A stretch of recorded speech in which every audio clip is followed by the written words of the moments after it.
Hi, welcome to our session today. I'm Dr. Charity Flores, Chief Academic Officer for the Indiana Department of Education. I'm joined by several team members today, and we will alternate through the course of our agenda. There is a bit of housekeeping to go over before we dive into the presentation. You can turn on closed captioning using the CC button towards the bottom of the video screen. Since this webinar is on YouTube, we will not be able to have a built-in Q&A session.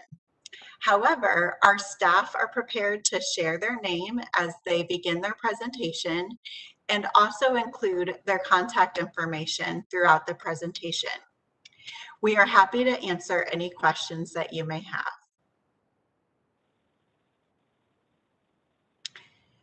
When we consider accelerated learning, there are three dimensions to ensure intentionality of the work: the what, the how, and the why. We will provide details in this session to ultimately support how these three areas intersect to support our what, ultimately student learning. One key takeaway from today is that we want to ensure that this is not characterized as the typical summer school program. Strategies and thoughtful implementation are required to truly accelerate summer learning for students.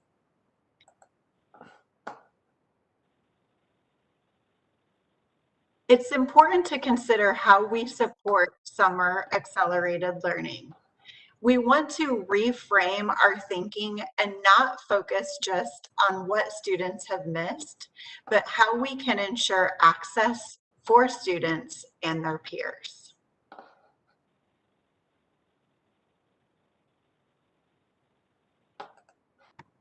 There are some key considerations as we move forward for accelerated learning. First, there is no silver bullet. The needs of your students may look different than your neighbors. We also need to ensure that we're being fiscally responsible. You may be approached by several external organizations. Consider your implementation plan before you buy. Consider the return on investment for those dollars that are spent. It's important to think about the intended outcome and how the dollars that you are spending will actually achieve that outcome. You may also want to consider external partnerships. Several community organizations have additional capacity. Be creative with who and how those organizations can support you. Additionally, our team is here to support you as well.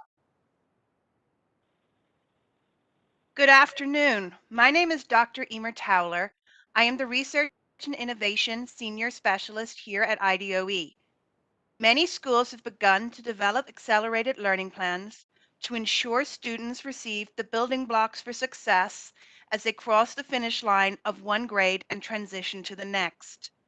IDOE has searched through the available research to build recommended models for accelerated summer instruction. We encourage schools and districts to consider the following models and identify ways to adapt them to meet your specific needs. This research and recommendations are not all inclusive, but should serve as a springboard for schools to consider as we move into the summer and the next academic year. Our first model focuses on intensive support for those students in need of the most academic assistance. The research shows that the program should be at least 5 to 6 weeks long and is clear that this method is most effective in the weeks leading up to the next academic year rather than immediately after the previous year. IDOE recommends 3 to 4 hours of academics in the morning and enrichment in the afternoon, which could include service learning, field trips, sports, and STEAM-related activities. An important part of this model is to celebrate participation in the program with staff, students, and parents. If a student is chosen to participate, it should be seen as exclusive rather than punitive. Incentives can be used to encourage participation.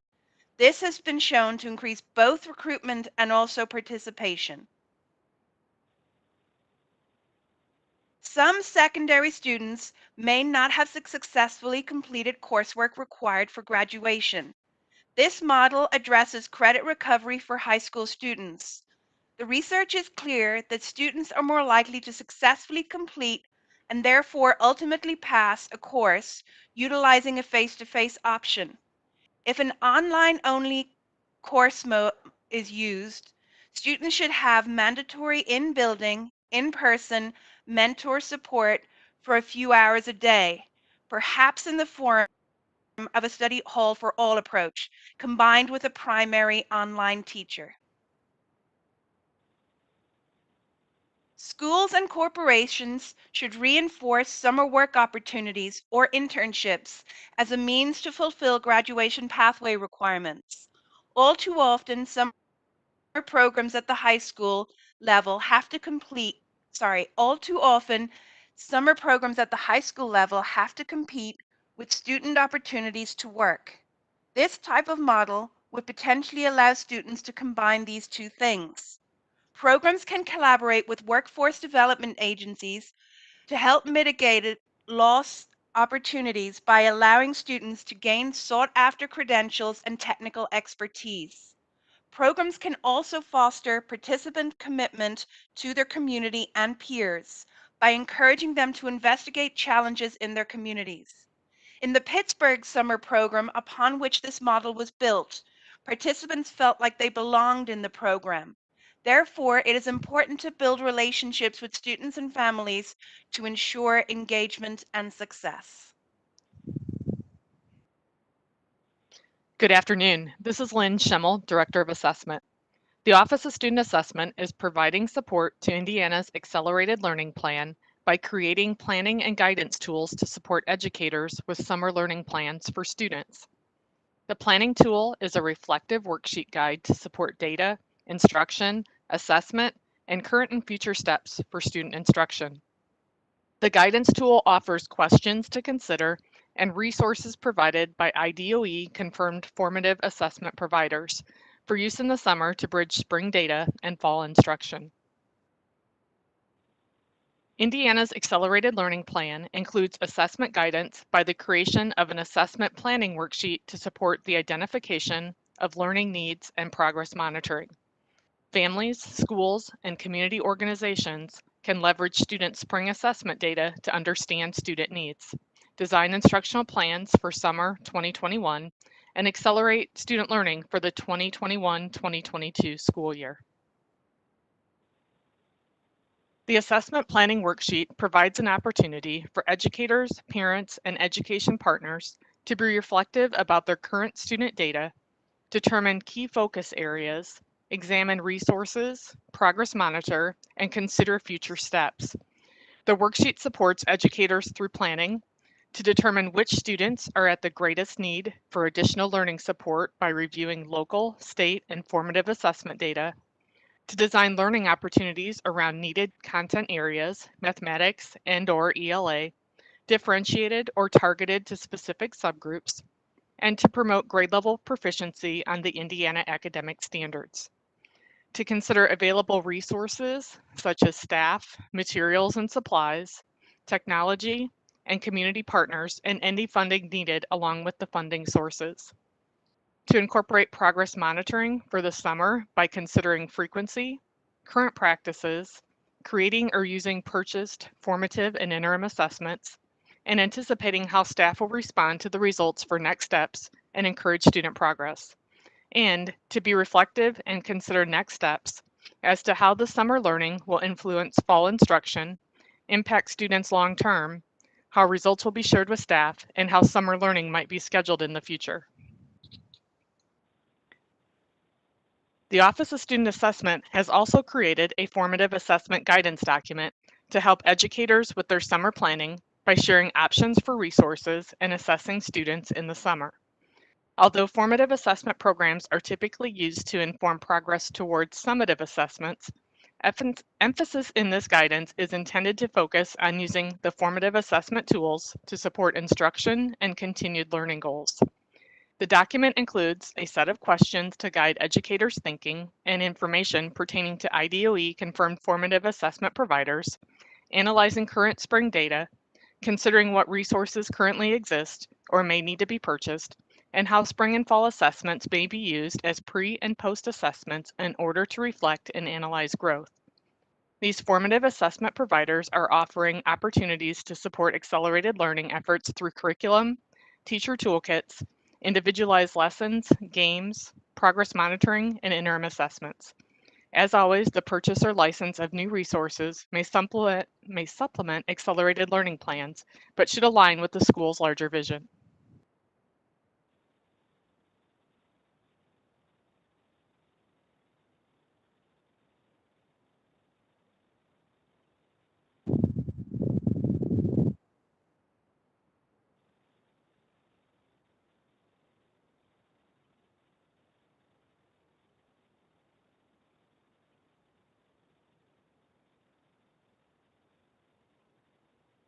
For more information, you can please contact Mary Williams, Assistant Director of Teaching and Learning. Hello, my name is Cole Dietrich, and I'm the Director of Title Grants and Support, and I am joined by Kristen Peterson from the After School and 21st Century Grants Office. So we'll be sharing some information about the funding opportunities to help schools and districts carry out this exciting accelerated learning work. The Division of Title Grants and Support has a wide range of opportunities through federal funding that can be used to support the whole child and implement your plans to accelerate learning post-COVID. For instance, an accelerated learning program could include a supplemental after-school or summer program with the district's Title I funding, which is an existing funding stream that schools are familiar with. Similarly, other federal grants such as Title IV, the Rural and Low-Income Schools Grant, and the 21st Century Community Learning Center Grant can all help you implement this work and include a wide range of allowable activities. Of course, the most flexible funding source for accelerated learning and addressing learning loss are the three stimulus funds allocated in response to the pandemic: the CARES Act, or ESSER 1, ESSER 2, and ESSER 3. ESSER 3 goes a step further and will require districts to first set aside 20% of their ESSER 3 funds to specifically address accelerated learning, learning loss, implementing summer programs, and after-school programs. Statute also requires that funding be used to meet the social, emotional, and mental health needs of our students with ESSER funds. When it comes to accelerated learning, there are a number of opportunities and ways in which schools can use evidence-based interventions to meet the needs of students and utilize federal funding to make these possibilities a reality. To help schools make the most of these opportunities that stimulus funding provides, IDOE intends to offer a matching grant opportunity to invite schools to participate in strategic planning consortia with support of an external expert partner. The goal will be to help design and implement innovative ideas and provide expertise in select focus areas. More information will be made available through the DOE weekly updates for school and district leaders who are interested in participating.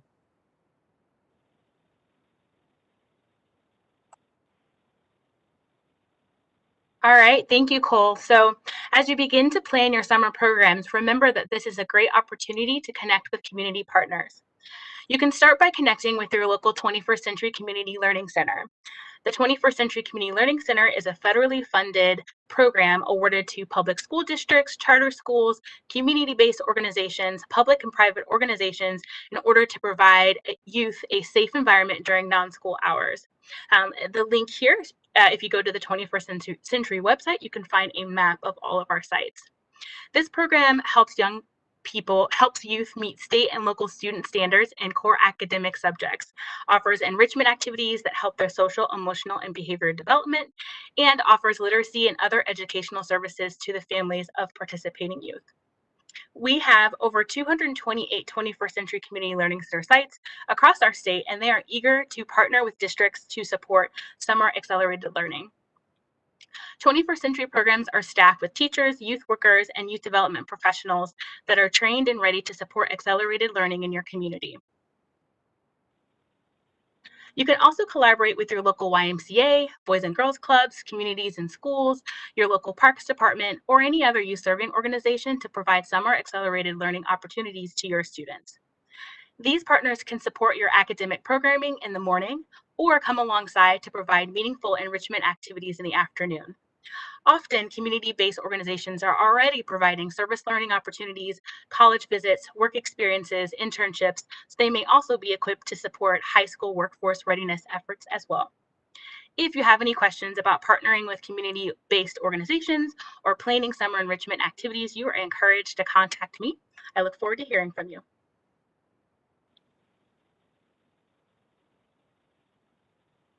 Thanks, Kristen. I'm Christy Berger. I'm the Director of Social, Emotional, and Behavioral Wellness for the Department of Education.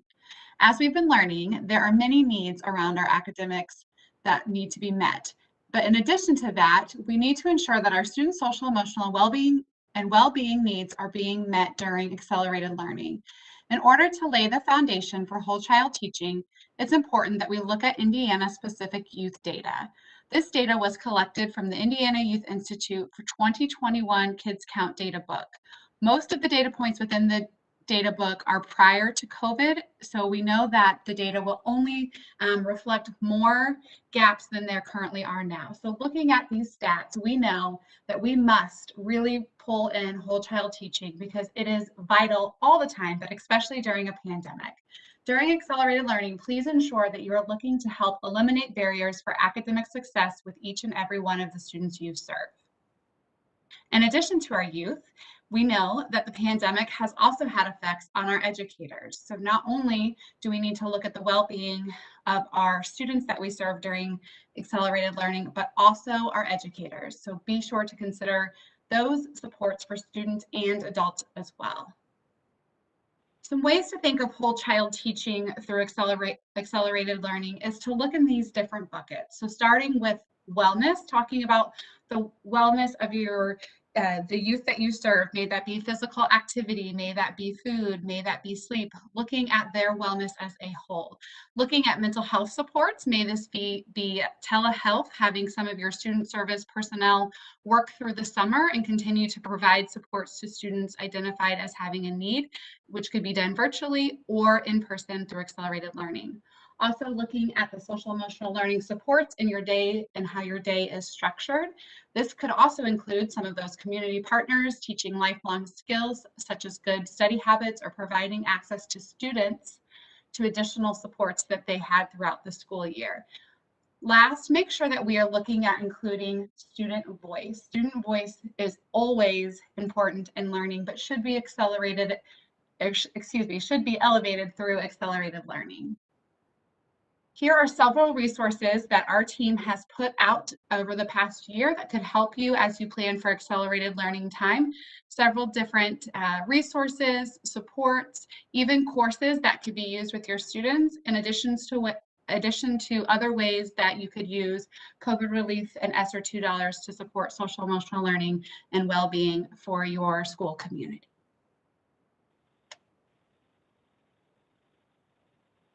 All right.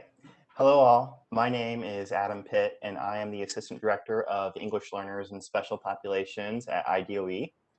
I'll be covering 3 bucket areas to consider in supporting your English learners with your accelerated learning plans through services and supports, instruction for ELs, and partnerships and funding. English learners are an especially vulnerable population with the impact of COVID due to a number of factors. However, we also know that this is a resilient student group that enriches our classrooms. So let's take a look at how we can focus on ELs into the coming school year. So first, services and supports. It's important to know that all the compliance measures of EL programming still remain intact and take on increased importance as we return. English language development services should be tailored to student need and provided regularly. Individual learning plans, or ILPs, which allow ELs to access core grade level content and assessments, should be revisited with current needs in mind and implemented daily. Other compliance components, such as parent notification, identification and assessment, and so on, are all essential and required, but also set the foundation for your programming. So making sure those pieces are in place is very important. Second, let's look at classroom instruction. I mentioned ILPs just now, and that's an example area where it's critical for EL and classroom staff to collaborate. Without collaboration, services, supports, instruction all become disjointed, negatively impacting the student. But when collaboration does occur, instruction can become enhanced, inclusive, and responsive. It draws out both teachers' expertise. For example, collaborating on lessons to ensure language development is occurring, especially interactive activities with multiple language domains represented, would be a good example. After the past year, oral language will also be a key area of focus in the coming year, students interacting with one another. Lastly, to touch on a few other points with partnerships and funding. Creating partnerships continues to be essential in welcoming multilingual families. This goes beyond meeting compliance measures such as sending a letter home translated, but direct outreach in a language they understand to establish two-way communication and get an understanding of family needs and contributions. Second, as you are zooming out on your EL programming and considering your goals, needs, and any changes that have occurred due to COVID, we strongly recommend being a part of the conversation with ESSER GEAR funding. This is funding that can absolutely support your EL programming. So please ensure that ELs and that programming is a part of the conversation. All right, that's all I have, and I'll turn it over to Nancy.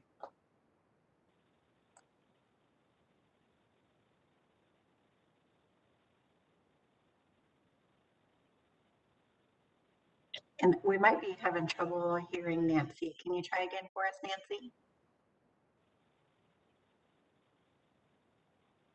Can you hear me now? We can. Okay. Hello. This is Dr. Nancy Hosapple, Special Education Director for the Department of Education. As you prepare your accelerated learning plans, keep in mind that students with disabilities must be included in the plans and the services within their IEPs are implemented as written. Accelerated learning is not to take the place of ESY or compensatory services.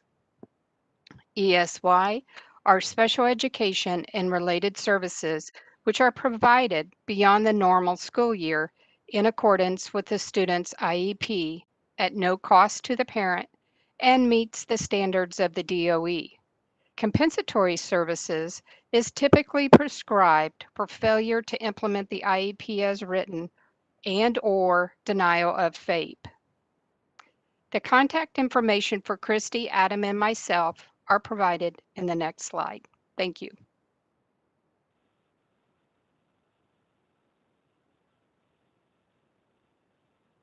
Thanks, Dr. Holzapfel.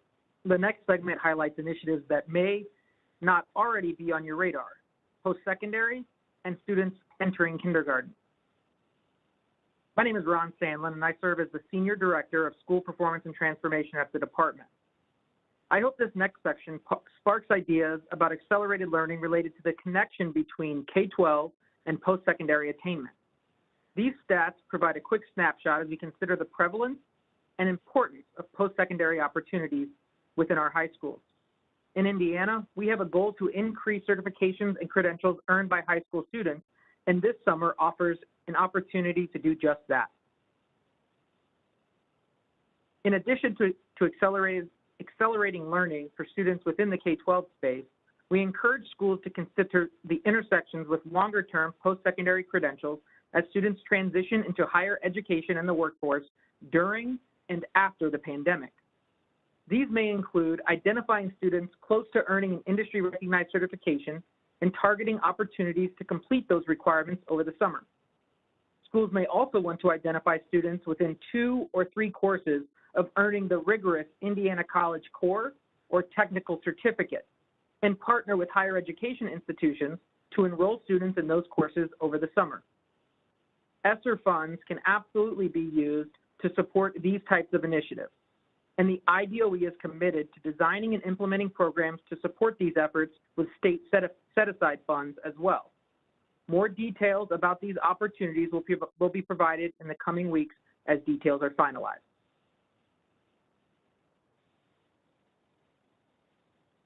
Good afternoon. I am Robin LeClaire, Director of Early Learning and Elementary Education.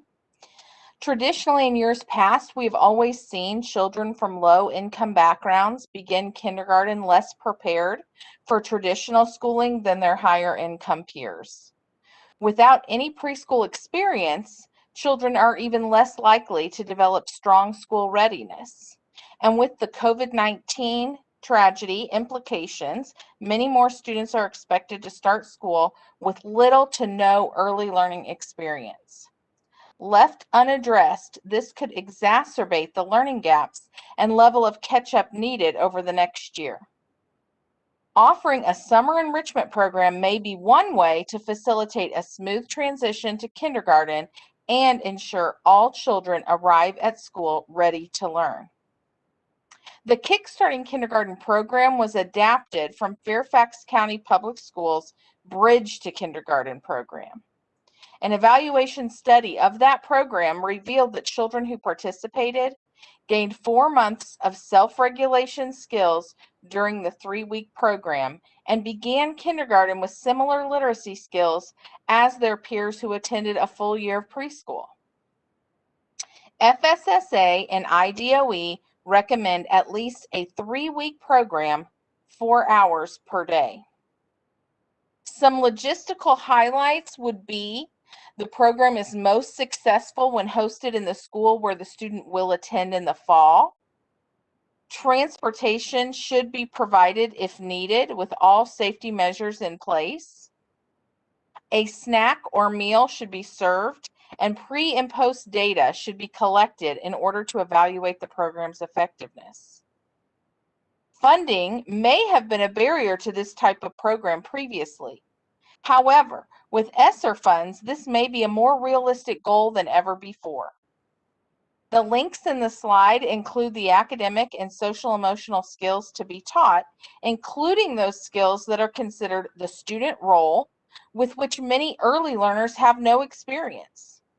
There is also a template for a family engagement report and a link to assessment options. All questions can be addressed to me, Robin LeClaire, via email or phone, and my contact information is on the next slide.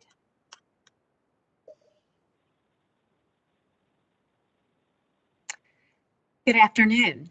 Now let's take a look at nutrition considerations. I'm Marcia Yurchak, School and Community Nutrition Assistant Director. We know that children who are hungry cannot learn. Therefore, USDA pandemic waivers allow all children, pre-K through 12, and students to eat for free through the end of summer. Up to 2 meals, usually breakfast and lunch, may be served per day under the Summer Food Service Program or the Seamless Summer option. The meal service must follow all of USDA meal pattern requirements. It must meet all USDA record keeping requirements, and it must be pre-approved in advance of the start date. And as per all USDA programs, reimbursement must be used for allowable expenditures within the food service account. The best place to start is by first communicating with your food service staff.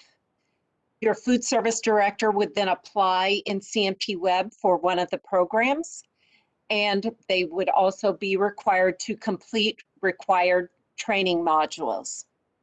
Food service directors are well aware of the process to apply for these programs, and they can contact their assigned IDOE school and summer field specialist for assistance. Thank you. Hi, I'm Mike LaRocco, Director of Transportation for the Indiana Department of Education, and I would like to cover a few potential issues related to transportation for this program. If you're running a summer school program at the same time as the accelerated learning program, there is a potential for conflict as far as the need for drivers. For example, if you have a summer school with a start time of 8 a.m. and 20 drivers assigned to drive, and then you add the accelerated program students as well, you may not have enough drivers available to transport all students that need transportation. So you may want to consider starting and ending the accelerated program at different times so you can use the same drivers for summer school and the accelerated program. If that were to happen, you need to consider the fact that you may want to have lunch if that time change frame extends one of the programs over lunchtime. Please talk with your transportation department in advance of setting any program time, location, or extra needs to ensure the availability of transportation support. Along with time scheduling, program location could have an effect on transportation issues. If you're running summer school and the accelerated program at the same time, many of the students for both programs will be riding the same bus, and if you have the buildings housing the programs a significant distance apart, you may need time to be built in for transportation and or consider some type of shuttle option. This could be an issue if you have multiple sessions in a day for either program. When those inevitable changes happen with your students for these various programs, please make sure your transportation department is notified immediately. In rural areas particularly, a change with one student can have a significant effect on the route for that child as well as all the other students riding that bus. Any students that you have in this program that may need additional assistance on the bus needs to be identified and communicated to transportation as early as possible so that appropriate resources can be prepared. Any support the student needed during the school year, especially anything required by the IEP, must be continued for the accelerated program as well. Finally, those students designated for the Kick-Starting Kindergarten program must still be transported in appropriate child safety restraint systems, the CSRS, that are appropriate for the child's height and weight. Should you have any questions, please feel free to contact me. The contact information will be listed in a slide a little bit later in this presentation. Hello, my name is Jolene Burkale.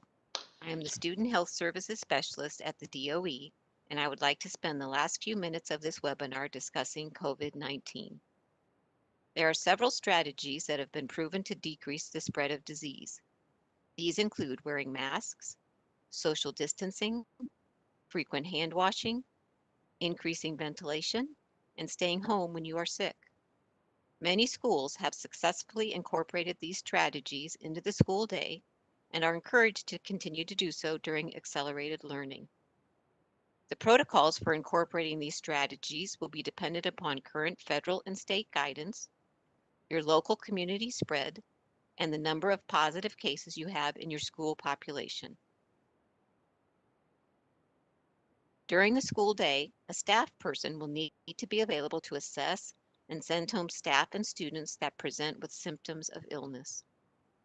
Any persons with COVID-19 symptoms should be encouraged to get tested and to stay home until their test results are known. Schools must track and report any positive cases of COVID-19 that occur to the Indiana Department of Health through the school health portal. When a school becomes aware of a positive case, contact tracing should be done along with following the current quarantine and isolation guidelines. As the recommendations regarding the management of COVID-19 in the school setting are continually being updated, it will be important for schools to stay in contact with their local health department. Additional resources available to schools include the Department of Health's Back to School webpage and mailbox. Schools are encouraged to email any questions they may have regarding COVID-19 to this mailbox. Also, please feel free to reach out to me at any time, as I am happy to assist you.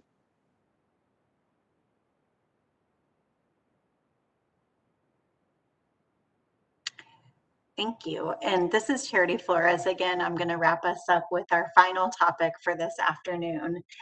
As I noted at the very beginning of our session, schools should be mindful of certain considerations as we consider potential legislation around some data requirements related to the different initiatives that may be undertaken. Please consider the return on investment and also the fiscal responsibility as funds are expended. And also contemplate the use of current data systems that you may already have in place or utilizing your student information system. Some key data fields that may be needed and to be proactive may consider to be collected in advance are looking at your student enrollment, student attendance, the specific performance baselines around math data or English performance, and then the math outcomes and ELA outcomes. So if you have pre and post test information that's being collected, considering how that may be documented. Also consider the staff that are providing the support to students, keeping a record for each student and who they may be reporting to for these different activities, the specific details for the program, the begin and end date, the number of days, instructional hours. Those are all examples of things that could present themselves later on as key aspects where we need to gather information. So again, trying to be judicious in how dollars are spent and also being aware of questions that may be asked. You may want to have those kinds of things collected as you go. So we want to thank you for your time today. We are going to work very quickly to make our slides available and the recording available. So if you have colleagues that weren't able to sit in or you want to go back and refer to something, you'll have the opportunity to do that. We will also be sharing a follow-up survey this Friday just to collect some additional areas where you would like to have either additional conversations with some of our team members or some additional resources that would be helpful for all of you. We are truly here to support you as you engage in these additional opportunities. We know that these are conversations that we will likely be having for some time. We don't expect that any initiatives that you undertake over the course of the next few months will represent all learning that needs to occur. So we will continue to engage with you in these opportunities. And again, thank you for your time today.